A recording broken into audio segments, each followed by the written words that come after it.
Best indoor purifying plants. So, low maintenance ito ng mga plants, madaling alagaan, best for beginner. Topping on the list is yung mga Sansevieria variety or yung mga snake plants. Ito yun guys.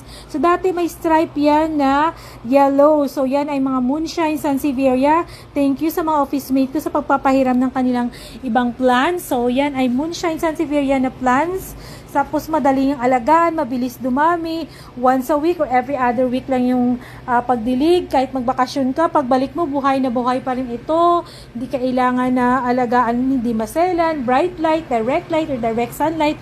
Caring niya. So ito din aloe vera, at saka yung iba pang mga varieties ng rubber plant, pothos, madaling alagaan guys, low maintenance. Saka itong spider plant, meron pala siyang flower na parang bulb ng sampagita, ang ganda. So that's it guys, thank you for watching, follow for more.